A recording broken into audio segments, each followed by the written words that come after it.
আচ্ছা, মিক্সড মিডিয়ায় তোমাদের প্রত্যেককে স্বাগত। আজকে যাই হোক তোমাদের যারা মেম্বারশিপে আছো তোমাদের গ্রুপে দিয়েছি আমি বিভিন্ন ইন্টারভিউ বিভিন্ন কোশ্চেন সম্পর্কে কারেন্ট যে হেলথ ইস্যু রিলেটেড সেগুলো কিন্তু দেখবি তোমাদের সময় হাতে খুবই কম। বেসিক পোস্ট বেসিক বলো বা জিএনএম বলো, তোমাদের জিএনএমদের কিছুদিনের মধ্যেই সেটা আগামীকাল পরশু হতে পারে তোমাদের কিন্তু ইন্টারভিউ লিস্ট আসতে চলেছে। এবং এই ইন্টারভিউ নিয়ে তোমাদের কিন্তু অনেক কোয়ারিজ আছে। আমি বিভিন্ন কমেন্টে এবং পার্সোনালি অনেক দেখতে পাচ্ছি এবং অনেকেরই অনেক সমস্যার কথা তোমরাও বলছো। আমি সব ক্ষেত্রে তোমাদের যেমন সহযোগিতার হাত মানে আমার যতটা সম্ভব ব্যক্তিগতভাবে বা যতটা আমার জ্ঞান সেই অনুযায়ী কিন্তু আমি সেটা দেওয়ার চেষ্টা করি 100%। ঠিক আছে? তো আজকে যেমন তোমাদের সেই ইন্টারভিউ রিলেটেড ভিডিও দিতে পারলাম না, সেই জন্য পিডিএফটা গ্রুপে দিলাম প্রায় 100টা হেলথ রিলেটেড ইস্যু নিয়ে। তোমাদের কোশ্চেন এগুলো কিন্তু সচরাচর তোমাদের কিন্তু ইন্টারভিউ ধরে। ঠিক আছে? এবং অন্যান্য যে পিডিএফগুলো যে বিভিন্ন কোশ্চেনের সেগুলো যেমন সে ইংলিশ ভার্সানে যদি থাকে তোমরা কিন্তু নিজের মতো করে সেটাকে সাজিয়ে নেবে একটু। মোট কথা আনসার হওয়া চাই টু দ্য পয়েন্ট, বাড়তি কিছু আমি সেখানে বলবো না। ঠিক আছে? কারণ ইন্টারভিউয়ে বেশি কথা বলাও যেমন ভালো নয়, আবার তোমরা যদি সেখানে যদি মাথা নিচু করে চুপ করে থাকো লজ্জা পাওয়ার মতো, সেটাও কিন্তু একদম বেমানান। তাই ইন্টারভিউটা একদম কনফিডেন্টলি দিতে হবে। ঠিক আছে? প্রত্যেকটা ক্যান্ডিডেটের ক্ষেত্রে। ঠিক আছে? আমি নির্দিষ্ট কাউকে বলছি না যে তুমি দেবে বা এটা মোট কথা প্রত্যেকটা ক্যান্ডিডেট যারা ইন্টারভিউয়ে পার্টিসিপেট করবে কনফিডেন্ট নিয়ে দেবে।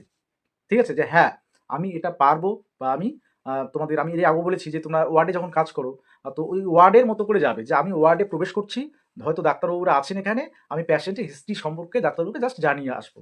তো এটা তো তোমাদের সাবলীল বিষয় অর্থাৎ সাবলীল ভঙ্গিতে তোমরা যাবে। সেইরকমই একটা মনে করবে। ঠিক আছে? তো এই যে তোমাদের কার্ড অফ রিলেটেড বা ইন্টারভিউ রিলেটেড কিছু কোয়ারিজ যেগুলো আছে সেগুলো নিয়েই আজকে ২-৪ কথা বলবো এবং আরও কিছু বিষয় বা কিছু প্রসঙ্গ আছে। তোমাদের লিস্ট যেহেতু তাড়াতাড়ি আসছে সবাই ইন্টারভিউ প্রস্তুতি একদম জোর কদমে নিতে শুরু করো। আর যেটা আমি বলছিলাম, যারা মেম্বারশিপ নিয়ে গ্রুপে অ্যাড নেই তারা অবশ্যই আমার হোয়াটসঅ্যাপে নক করবে এবং তোমাদের ইউটিউবের নামটা জাস্ট বলবে। তোমার পার্সোনাল নাম দরকার নেই, ইউটিউবে যে নামটা আছে তোমার সেটা বলবে, তাহলে আমি ভেরিফাই করে ভেরিফাইড গ্রুপে অ্যাড করে দেবো। ঠিক আছে? সেখানে কারণ এই পিডিএফগুলো সেখানেই দেওয়া হয়। আর সিএইচও বা আদার্স স্টাফ নার্স কন্ট্রাকচুয়ালি যে বিষয়গুলো আছে অথবা আপডেট সেভাবে দেওয়া হয় না, কিন্তু আমি সেই পিডিএফগুলো যখনই আপডেট আসে বা পাই আমি কিন্তু সঙ্গে সঙ্গে টেলিগ্রাম চ্যানেলটাতে দিয়ে দিই। তো পারলে তোমরা সেখানেও জয়েন হয়ে থাকবে। ঠিক আছে? তাহলে এই রিলেটেড তোমাদের পিডিএফগুলো টোটাল পেয়ে যাবে। যে মুখের কথা বললাম কি হলো না হলো, হ্যাঁ, বা কবে কি আছে না আমার নাম আছে কি নেই, সেটা সেই পিডিএফগুলো তোমরা দেখে নিতে পারবে সরাসরি। ঠিক আছে? তো অনেকে আছে যে দেখায় না শুধু বলে, কিন্তু আমি ওই পিডিএফগুলো সঙ্গে সঙ্গে ওখানে দিয়ে দেই। যারা আছে চ্যানেলে তারা কিন্তু সবসময় পেয়ে যায়। আচ্ছা, এবার এই যে কার্ড অফ বিষয়টা তোমরা বলছো নর্মালাইজেশন থাকছে, তো তোমরা তবুও জিজ্ঞেস করছো যে এই শিফট ওই শিফট এই শিফট, প্রত্যেকটা শিফটের নর্মালাইজেশন হবে, এটা কিন্তু একদম নিশ্চিত। তো নর্মালাইজেশন তো হবেই। তো সেক্ষেত্রে তোমাদের এখন এই মুহূর্তে এই চিন্তাটা করা উচিত নয় যে আমি ডাক পাবো না। মানে কনফিডেন্সটা এতটা মানে লো যাতে না থাকে। মোট কথা তুমি যে নম্বরটা পেয়েছো বা মনে করছো যে আমি 20টা ঠিক করেছি মানে আমার 40 নাম্বার হচ্ছে। ঠিক আছে? এবার তোমার শিফটে যদি হার্ড হয়, কারণ সেটা হার্ড না ইজি না মডারেট সেটা হিসাব হবে বা তোমার পার্সেন্টাইলটা যখন হিসাব করবে, তোমার সেই নম্বরের পিছনে 40 নাম্বারের পরে কম নম্বরে কতগুলো ক্যান্ডিডেট আছে তার উপর ডিপেন্ড করছে তোমার হচ্ছে সেই শিফটে তোমার পার্সেন্টাইলটা। ঠিক আছে? তোমার ব্যক্তিগত পার্সেন্টাইলটা এবং সেটার আবার 85 আউট অফ 85 এ তোমার হিসাব হবে। তাহলে নর্মালাইজেশনে নাম্বার কিন্তু কখনো কমে না। হ্যাঁ, তোমরা তো এটা আউট অফ 100 এ হিসাব করছো, আবার সেটা 85 এ যখন আসবে তখন সেটা সবারই সেই অনুপাতে চলে আসবে। সেখানে মানে বায়াসড যে বিষয়টা সেই বিষয়টা থাকছে না। প্রত্যেকটা ক্যান্ডিডেটের ক্ষেত্রে সমানভাবে দেখা হয় একই পদ্ধতিতে। ঠিক আছে? তাহলে এবার যে শিফটটা হার্ড হবে, সেখানে যখন পার্সোনাল করাবে, কারণ হার্ড ইজি মডারেট কোনটা হয়েছে বা না হয়েছে সেটা হয়তো আমরা ভাবছি তোমরা যেমন তোমাদের মতে ফার্স্ট শিফট, যদি ফার্স্ট শিফটেই হয় তাহলে যেখানে যদি সেখানে কম নাম্বারও তোমরা পাও তাহলেও তোমরা কিন্তু ইন্টারভিউ ডাক পেতে পারো। কারণ ইন্টারভিউ ডাকের সংখ্যাটা তো প্রচুর হচ্ছে, আড়াই গুণ তো হচ্ছেই। পাশাপাশি তোমাদের যে ভ্যাকান্সি ইনক্রিজ হচ্ছে আরও। তোমাদের যেমন এই বিষয়টা বলেছিলাম যে তোমরা আগেই যে যদি একটু পদক্ষেপ নিতে তাহলে কিন্তু এই বিষয়টা আরও ভালো হতো, অর্থাৎ ভ্যাকান্সিটা আরও পাওয়া যেত। অনেকে যেমন আজকে বলছে, আমি সকালবেলা একটা ভিডিও দিলাম যে সুপ্রিম কোর্টের একটা তোমাদের ওই যে ক্যাটাগরি সংরক্ষণ নিয়ে সুপ্রিম কোর্টের যে 6 তারিখের যে ভার্ডিক্টটা, যেটা আমার পিডিএফ দেওয়া আছে টেলিগ্রাম চ্যানেলে, তোমরা দেখে নিতে পারো। তো সে বিষয়টা নিয়ে অনেকে 2-4 জন দেখলাম মানে একটু অন্যরকম মানে কমেন্ট করেছে। জানি না কি জন্য করেছে তারা, আদৌ তারা ক্যান্ডিডেট কিনা জানি না। এবার তারা নাকি বলেছে মানে মোট কথা আমার একটা কমেন্টে খারাপ লাগছে কোথায়, হ্যাঁ, কোনো একটা ক্যাটাগরিকে নির্দিষ্ট করে উল্লেখ করে তাদেরকে অশিক্ষিত বলা, হ্যাঁ, অযোগ্য বলা, এটা কিন্তু মানে এই বিষয়গুলো আমি আমি নিতে পারি না। কারণ আমার কাছে সব ক্যাটাগরি সমান। সে তুমি ইউআর হও, তুমি এসসি হও, তুমি এসটি হও, তুমি ওবিসি হও, সবাই আমার মূলত সব ক্যাটাগরি সবাই আমার ক্যান্ডিডেট বা ছাত্রছাত্রী আমার কাছে, ঠিক আছে, বা যারা আমার চ্যানেলে আছে আমার সাবস্ক্রাইবার, আমার পরিবারের মিক্সড মিডিয়া পরিবারের সদস্য, আমি কাউকে কখনো আলাদা চোখে বা কারো ধর্ম, কারো ক্যাটাগরি এগুলো নিয়ে বিচার করি না। আমি সত্যটা তুলে ধরি। সুপ্রিম কোর্টের যে ভার্ডিক্ট যেটা বলছে সেটাই বলছি। সেটা তোমার নিউজ পেপারে তোমরা দেখতে পারবে, স্ক্রিনে দেখতে পাচ্ছ, সেটাও নিউজ পেপারে দিয়েছে, টিভিতে দিচ্ছে, বিভিন্ন ইউটিউবে দেখবে, চ্যানেলগুলোতে প্রত্যেকেই দিচ্ছে। তো ভার্ডিক্ট তো আমি দেয়নি। এবার আমি নাকি হাসি বা আমার নাকি থাম্বনেইলটা ছিল ঐতিহাসিক রায়। আর ব্যাপার, সুপ্রিম কোর্ট কোনো ক্ষেত্রে যখন রায়টা দেয় সেটা ঐতিহাসিকে বলা হয়, ঠিক আছে, সেটা ঐতিহাসিকই বলা হয়। সেটা ওইভাবেই প্রত্যেকটা যে কোনো টেলিভিশনের চ্যানেল বলো বা তোমার নিউজ পেপার বলো, সেভাবেই তারা হেডিংটা দিয়ে থাকে এবং প্রত্যেকটা ইউটিউবের ক্ষেত্রেও সেই বিষয়টা থাকছে, ঠিক আছে। যেটা মোট কথা আমার যেটা কর্তব্য সেটা হচ্ছে সত্যিটাকে তুলে ধরা। আমি কখনো মিথ্যার আশ্রয় নেয়া বা অন্যায়ের যে বিরুদ্ধে সেটা আমি যখন যাই বা কোনো কিছু সে আদার্স যে ফ্যাক্টরগুলো যেগুলোতে আমার ক্যান্ডিডেটের বা আমার সাবস্ক্রাইবারদের তাদের ক্ষতি হবে বা তাদের বিরুদ্ধে একটা বঞ্চনা হবে, সেটা কিন্তু আমি মেনে কখনোই নিতে পারবো না বা পারি না। আমি সবসময় তোমাদের সাথে ওই জন্য থাকি। তোমরা যারা আমার সাথে কন্ট্যাক্ট করো, তোমরা বিষয়গুলো জানো বা আমাদের গ্রুপে যারা আছে, আমি কখনো কারো যেমন এমন কোনো ক্যান্ডিডেট আছে আমি নামটা পর্যন্ত জানি না, ঠিক আছে, কিন্তু সে দেখা গেলো আমার সাথে কন্ট্যাক্ট করে বা ফোনেও কন্ট্যাক্ট করে, আমি হয়তো বা ডিস্ট্রিক্টের কথা উল্লেখ ডিস্ট্রিক্টের কথা বলি যে কোন ডিস্ট্রিক্ট থেকে বলছো। অনেকে কিছুক্ষণ আগে যেমন আমাকে একজন ফোন করেছিল, আমার কর্মস্থল ঘাটাল, পশ্চিম মেদিনীপুর এসে, সেখান থেকে একজন ক্যান্ডিডেট, মেল ক্যান্ডিডেট।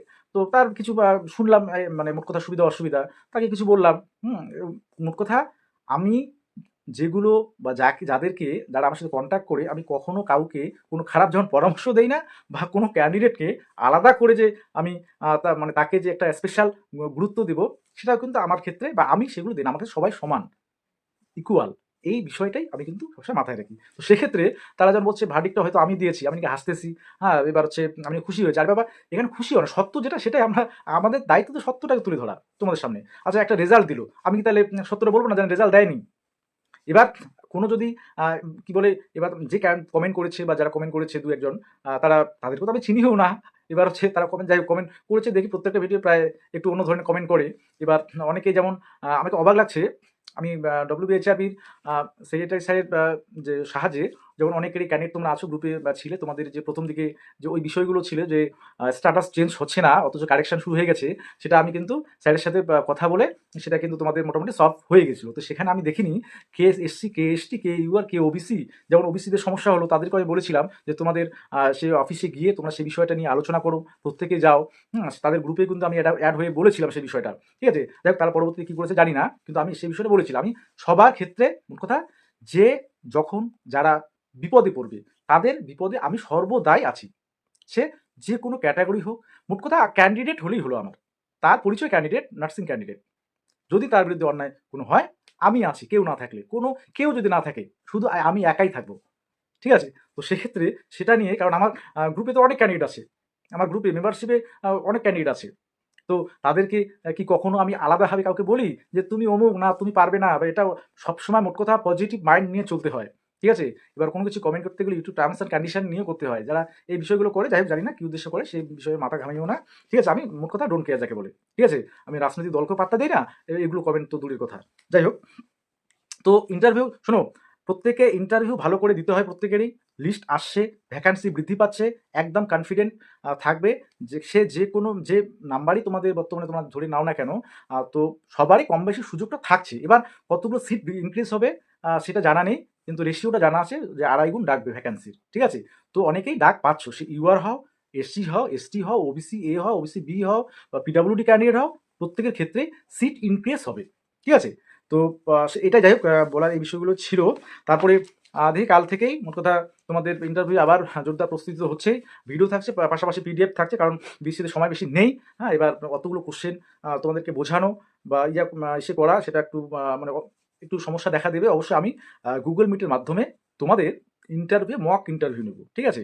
তো সেখানকার পারফরমেন্স, অর্থাৎ তোমাদের কোন বিষয়গুলোতে ঘাটতি আছে, আমি নিজেই কোশ্চেন করব, তোমরা আনসার দেওয়ার চেষ্টা করবে একদম সিরিয়াসনেস, মানে মোট কথা সিরিয়াসনেস বজায় রাখতে হবে। মনে করো তুমি ইন্টারভিউ কক্ষে আছো, ঠিক আছে। তো সেটা আমি ইমিডিয়েট করতে চলেছি। যারা মেম্বারশিপে আছো, ইন্টারভিউ প্রস্তুতি নিচ্ছ, প্রথমেই হচ্ছে অবশ্যই বেসিক এবং পোস্ট বেসিকদের ক্ষেত্রে, ঠিক আছে, অবশ্যই চেষ্টা করবে সেখান থেকে যে দুর্বলতাগুলো সেটা আমি দেখলেই বুঝতে পারবো, তখন তোমাদের আমি সেই বিষয়গুলো সাজেস্ট করবো যে এই বিষয়গুলো এইভাবে করতে হবে। কারণ আমার নিজেরও যেমন ইন্টারভিউ নেওয়ার অভিজ্ঞতা আছে, আবার ইন্টারভিউ দেওয়ারও অভিজ্ঞতা আছে, ঠিক আছে। সেটা থেকে আমি বলছি তোমাদের। ওকে, সকলে ভালো থাকবে, সুস্থ থাকবে। অবশ্যই কোনো সমস্যা হলে কমেন্ট বক্সে কমেন্ট করবে বা আমার সাথে কন্ট্যাক্ট করবে। ওকে।